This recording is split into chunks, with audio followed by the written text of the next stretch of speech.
नमस्कार दोस्तों, स्वागत है एक बार फिर से आपके अपने यूट्यूब चैनल में। इस वीडियो में हम पावर इलेक्ट्रॉनिक्स एमसीक्यूज की दूसरी क्लास को लेकर आपके सामने आए हैं।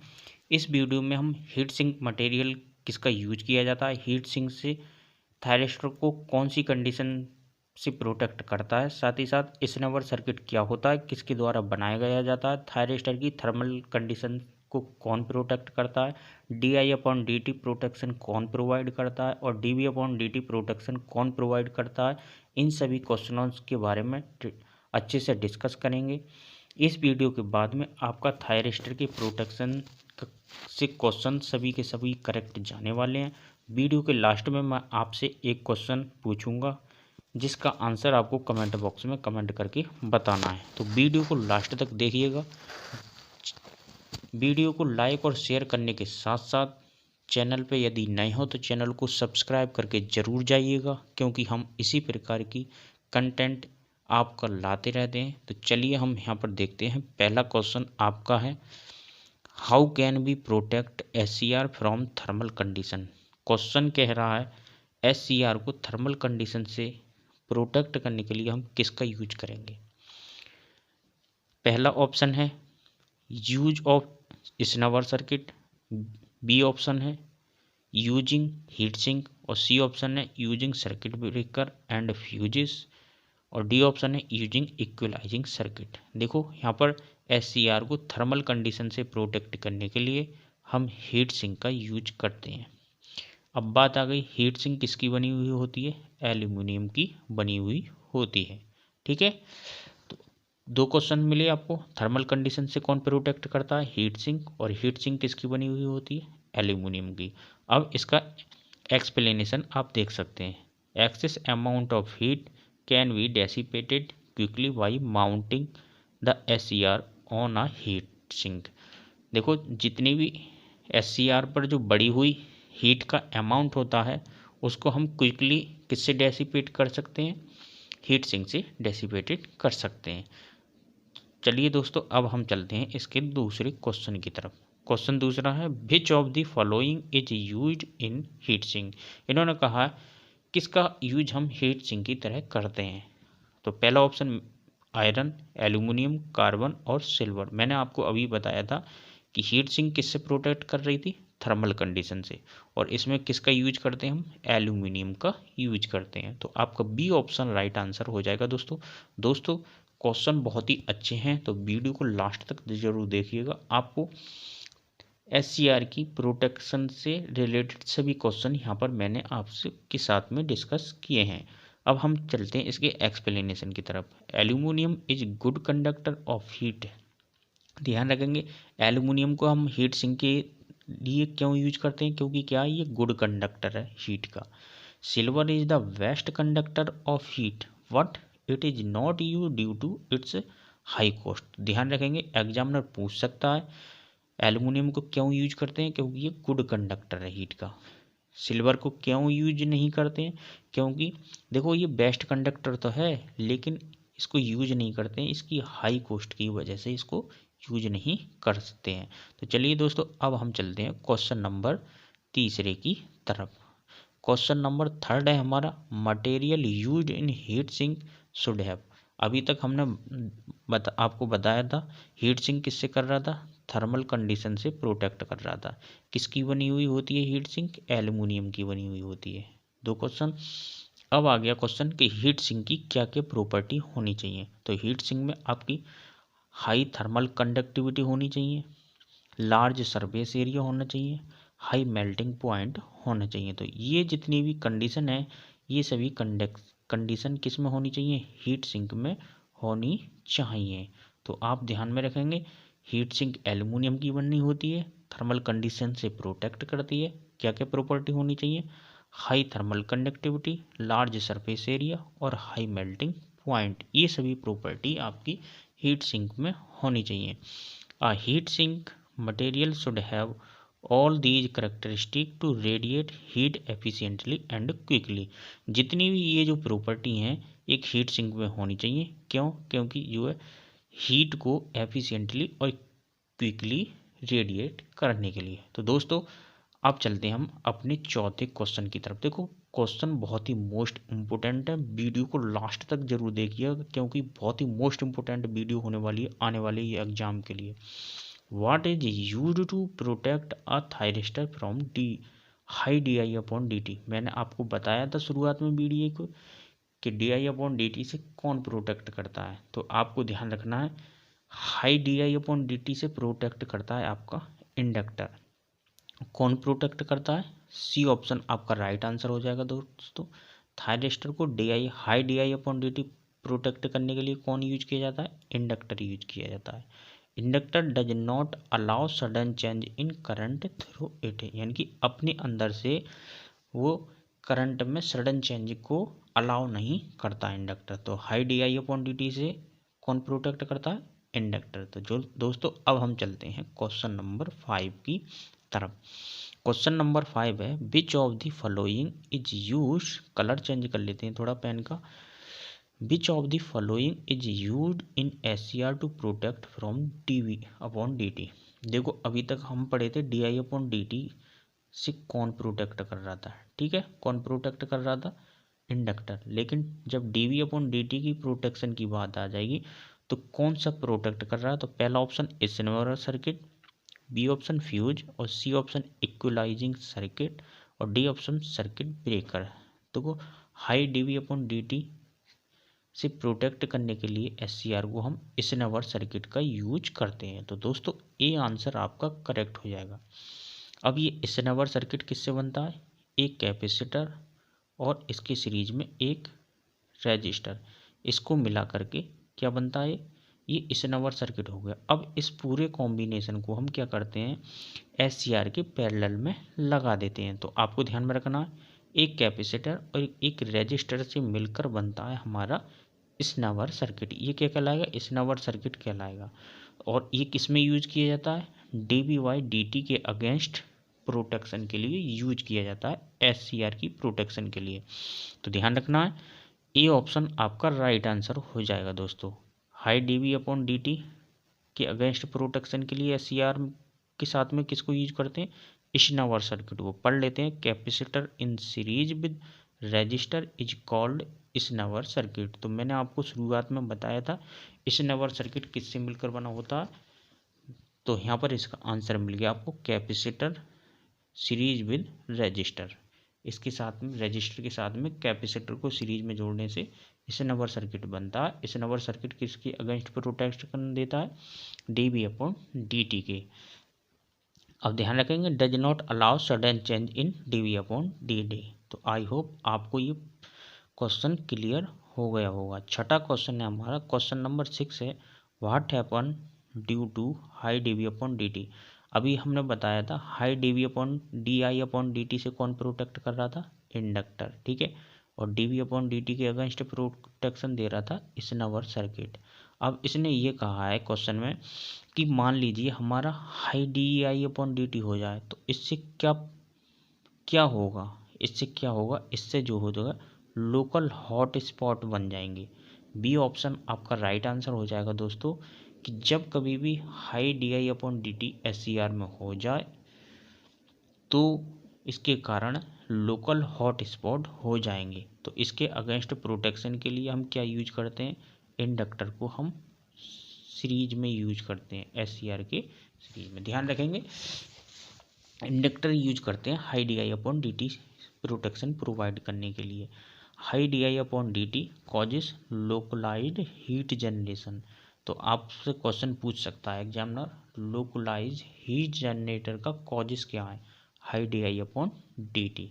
दोस्तों यदि आप इलेक्ट्रिकल परीक्षा यूट्यूब चैनल पर नए हो तो चैनल को सब्सक्राइब करके जरूर जाइएगा, चैनल को सपोर्ट जरूर करिएगा, क्योंकि चैनल को यदि आप सपोर्ट करेंगे तभी हमारे अंदर एनर्जी ऊर्जा आपको पढ़ाने की प्राप्त हो पाएगी। तो इसी प्रकार आप अपना सपोर्ट बनाए रखिए। तो चलिए अब हम चलते हैं क्वेश्चन नंबर 7 की तरफ। क्वेश्चन नंबर 7 आपकी स्क्रीन पर है। इसमें कहा गया है what may happen high D V upon D T. अभी हमने देखा था high D I upon D T से क्या हो रहा था, लोकलाइज्ड हॉट स्पॉट्स हो रहे थे। अब high DV upon D T से क्या होगा, इससे क्या होगा, ऑप्शन पढ़ लेते हैं। पहला ऑप्शन है unwanted turn on break down of junction J2 both A and B. तो आपका जो होगा यहाँ पर high DV upon D T will break down junction J2 and triggered SCR। SCR क्या हो जाएगा यहाँ पर, टिगर्ड आपका हो जाएगा। तो आपका सी आंसर यहाँ पर हो जाएगा करेक्ट। क्या हो जाएगा, unwanted turn on break down of junction J2। तो आप चलते हैं हम अपने नेक्स्ट क्वेश्चन की तरफ। अगला क्वेश्चन है हमारा, why thyristor is used in snubber circuit. इन्होंने कहा, सॉरी यहाँ पर बोल रहा why resistor is used in snubber circuit. Snubber circuit में हम रजिस्टर किस लिए यूज करते हैं, रजिस्टर यूज करते हैं हम। तो यहाँ पर capacitor discharge through the register, register limit the discharging current, discharging current को लिमिट करने के लिए। किसके लिए यूज करते हैं, डिस्चार्जिंग करंट को लिमिट करने के लिए।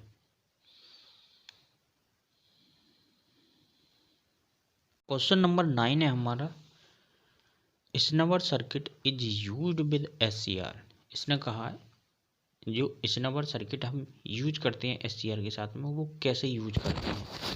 ऑप्शन ए सीरीज में, ऑप्शन बी पैरेलल में, ऑप्शन सी है आइदर सीरीज और पैरेलल, और ऑप्शन डी है एंटी पैरेलल। तो स्नवर जो सर्किट है उसको हम SCR की पैरेलल में यूज करते हैं। तो यहाँ ध्यान रखेंगे, snubber circuit is use in parallel with SCR to limit dV by dt across the SCR। तो मैंने आपको पहले ही बताया जो स्नवर सर्किट है ये क्या कर रहा है, हाई dV अपॉन dt के अगेंस्ट प्रोटेक्शन कर रहा है। किस किस से मिलकर बना होता है, कैपेसिटर सीरीज में जुड़ा होता है रजिस्टर के, तब हमारा स्नवर सर्किट कहलाता है। तीसरा क्वेश्चन स्नवर सर्किट से आता है कि ये किस प्रकार यूज किया जाता है, पैरेलल में यूज किया जाता है। दोस्तों ये क्वेश्चन बहुत ही मोस्ट इम्पोर्टेंट है। इसमें पूछा गया है डिले टाइम, डिले टाइम किस प्रकार डिफाइंड होता है।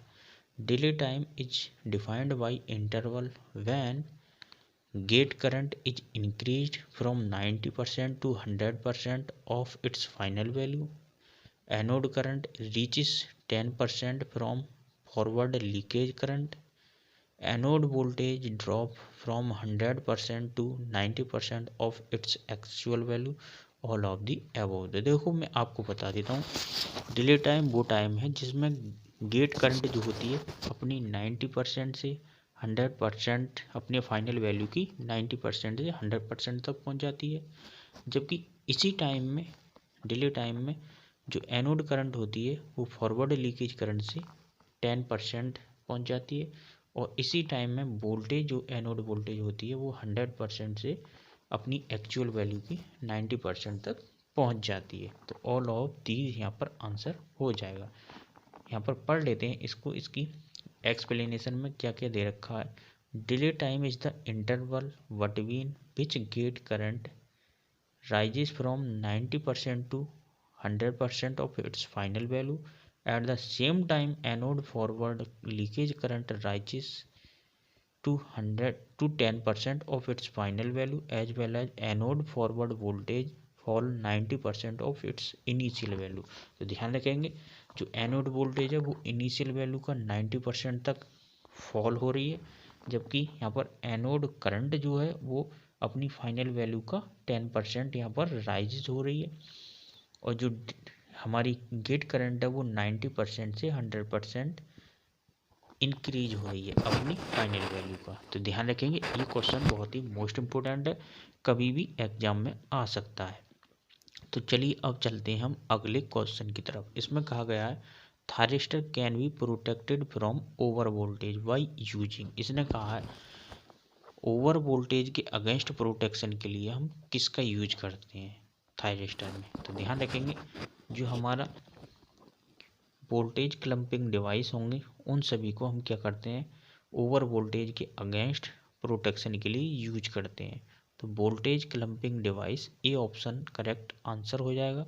नॉन लीनियर और voltage clamping device is use to protect thyristor under surge condition by providing low impedance path. ध्यान रखेंगे ओवर वोल्टेज के अगेंस्ट कौन प्रोटेक्शन कर रहा है, वोल्टेज क्लम्पिंग डिवाइस या नॉन लीनियर डिवाइस। ठीक है, चलिए अब चलते हैं हम क्वेश्चन नंबर 12 की तरफ। एक एक क्वेश्चन बहुत ही मोस्ट इम्पोर्टेंट है और मैं आपको बहुत अच्छे से धीरे से समझाकर चल रहा हूँ। Example of voltage clamping device. अभी तक हमने देखा था वोल्टेज क्लम्पिंग डिवाइस किसके अगेंस्ट प्रोटेक्शन दे रही थी, ओवर वोल्टेज के अगेंस्ट। अब यहाँ पर पूछ रहा है वोल्टेज क्लम्पिंग डिवाइस या नॉन लीनियर डिवाइस कौन सी है हमारी। तो barrister is non linear device, voltage clamping device यहाँ पर हमारी हो जाएगी मेटल ऑक्साइड बैरिस्टर। ये सी ऑप्शन आपका राइट आंसर हो जाएगा दोस्तों। जो वोल्टेज क्लम्पिंग डिवाइस का example metal oxide barrister. Barrister क्या है, एक नॉन लीनियर रेजिस्टर है which is use voltage clamping device. ध्यान रखेंगे बैरिस्टर क्या है, एक नॉन लीनियर रेजिस्टर है जो कि वोल्टेज क्लम्पिंग डिवाइस की तरह यूज किया जाता है। तो दोस्तों अब हम चलते हैं अपने अगले क्वेश्चन की तरफ। 13 नंबर क्वेश्चन हमारा है, इसमें कहा गया है अंडर ओवर वोल्टेज कंडीशन। ध्यान रखना, over voltage condition impedance offered by voltage clamping device. देखो जैसे हम कोई वोल्टेज क्लम्पिंग डिवाइस है, नॉन लीनियर है ना, वोल्टेज हाई होने पर क्या हो जाएगा, उसका रेजिस्टेंस लो हो जाएगा, यानी कि इम्पीडेंस लो हो जाएगी। तो ये यही तो पूछ रहा है, voltage clamping device impedance offered by the voltage clamping device is low. B option आपका राइट आंसर हो जाएगा दोस्तों। इसमें कहा गया explanation voltage clamping device under surge condition provide low impedance path to protect SCR. यदि नॉर्मल कंडीशन होता तो ये क्या करता, हाई इम्पीडेंस प्रोवाइड कराता। तो आपको यहाँ पर ध्यान में रखना है नॉर्मल में हाई इम्पीडेंस और ओवर वोल्टेज में लो इम्पीडेंस प्रोवाइड कराएगा। तो आई होप आपको ये सब क्लियर हो गया होगा। 14 नंबर क्वेश्चन क्या कह रहा है, under normal operating condition voltage clamping device offered impedance of. इन्होंने कहा नॉर्मल ऑपरेटिंग कंडीशन में जो वोल्टेज क्लम्पिंग डिवाइस है वो क्या ऑफर कर रही है। मैंने आपको अभी बताया था कि नॉर्मल ऑपरेटिंग कंडीशन में हाई इम्पीडेंस प्रोवाइड करेगा और ओवर वोल्टेज कंडीशन में क्या प्रोवाइड करेगा, लो इम्पीडेंस। तो यहाँ पर क्या बोला गया है, नॉर्मल ऑपरेटिंग कंडीशन में। तो नॉर्मल ऑपरेटिंग कंडीशन में हाई वैल्यू की इम्पीडेंस प्रोवाइड कराएगा। Under normal condition voltage clamping device offer high impedance and act as if it is not present in the circuit. आपको ध्यान में रखना है। तो चलिए दोस्तों अब हम चलते हैं अपने 15 नंबर क्वेश्चन की तरफ। दोस्तों इसमें कहा गया what is use to protect, यहाँ पर कलर चेंज कर लेते हैं, what is use to protect SCR from over current. अभी हम पढ़े थे ओवर वोल्टेज, ओवर वोल्टेज के अगेंस्ट हमें दे रहे थे प्रोटेक्शन वोल्टेज क्लम्पिंग डिवाइस। और वोल्टेज क्लम्पिंग डिवाइस कौन सी थी, मेटल ऑक्साइड बैरिस्टर। ठीक है, इसमें कहा है ओवर करंट से प्रोटेक्शन के लिए किसका यूज करते हैं, ओवर करंट से प्रोटेक्शन के लिए हम आपको बता दें हम करते हैं फ्यूज और सर्किट ब्रेकर का। किसका, ये ऑप्शन आपका राइट आंसर हो जाएगा दोस्तों, फ्यूज और सर्किट ब्रेकर। देखो ओवर करंट को आप di/dt मत समझ लेना, ये आपको ध्यान में रखना है। di/dt के लिए हम इंडक्टर यूज कर रहे थे दोस्तों, और dv/dt को ओवर वोल्टेज मत समझ लेना। ठीक है, dv/dt के लिए हम कर रहे थे स्नवर सर्किट यूज। तो आपको ये थोड़ा डिफरेंस यहाँ पर ध्यान में रखना है, कन्फ्यूजन में आपका एक नंबर गलत चला जाएगा, वो मैं आपको पहले ही बता दे रहा हूँ, कन्फ्यूजन नहीं होनी है। यदि आपको समझ में ना हो तो वीडियो को रिमाइंड करें, दोबारा देख सकते हैं। ठीक है, तो what is use to protect SCR from over current. Over current से प्रोटेक्शन के लिए हम सर्किट ब्रेकर और फ्यूज का यूज करते हैं दोस्तों, देख सकते हैं। एक्सप्लेनेशन में क्या है, circuit breaker and fuse sense the high current through the circuit and breaks the circuit to protect the SCR. अब चलते हैं दोस्तों अपने क्वेश्चन ऑफ द डे। आपको इस क्वेश्चन का आंसर मुझे कमेंट बॉक्स में कमेंट करके बताना है। Circuit breaker used for over current protection of thyristor operate when fault current is. इन्होंने कहा है कि जो सर्किट ब्रेकर है वो ओवर करंट प्रोटेक्शन के थायरिस्टर के ओवर करंट प्रोटेक्शन के लिए यूज किया जाता है। व्हेन फॉल्ट करंट इज, पहला option of long period, B option है short period, C option both A and B, neither A and B. तो इसका आंसर आपको कमेंट बॉक्स में आपको कमेंट करके बताना है मुझे इसका आंसर क्या होगा। जो भी बच्चे 5 बच्चे आंसर सबसे पहले देंगे उसका मैं उनका जो नाम है कल को इसकी नेक्स्ट वीडियो जो लेक्चर हमारा आएगा थर्ड लेक्चर उसमें बताऊंगा कि इन्होंने सबसे पहले इसका आंसर दिया। तो इसीलिए आप इसका आंसर करिए और चैनल पे यदि नए हो तो चैनल को सब्सक्राइब ज़रूर करिएगा, हमको सपोर्ट कीजिए जिससे कि हम आगे आपको नए से नए लेक्चर लाकर आपकी तैयारी को अच्छा से बना सकें और UPPCL JEE 2022 में आपका सिलेक्शन पूरा पक्का करा सकें। आपको PLC SCADA माइक्रो कंट्रोलर की मैंने अलग से प्लेलिस्ट बना रखी है, यदि आपने वो वीडियो नहीं देखी हो तो वो वीडियो जाकर के ज़रूर देखिएगा। और यदि आपकी पढ़ाई ख़राब चल रही हो तो इस पर लेकर मैंने UPPCL 173 वैकेंसी स्ट्रेटजी को लेकर के एक वीडियो बनाई है, बहुत ही अच्छी वीडियो है, आप उसको जाकर के वॉच करें। उसमें मैंने बताया किस प्रकार आपको बुकों को पढ़ना है, किस प्रकार आपको नोट्स बनाने हैं। आपकी पढ़ाई नहीं चल रही हो तो आपको चार्ट बनाकर उस पर अपने फॉर्मूले रीड करके उसको लिखें जिससे कि आपकी तैयारी अच्छे से हो सके। चलिए, आई होप आपको सब कुछ समझ में आया होगा। इस वीडियो को PDF में टेलीग्राम ग्रुप में शेयर कर दूंगा, आप वहाँ से जो है इसको डाउनलोड कर लें। तो चलिए मिलते हैं अपनी नेक्स्ट वीडियो में, तब तक के लिए जय हिंद, नमस्कार, आपका दिन शुभ हो।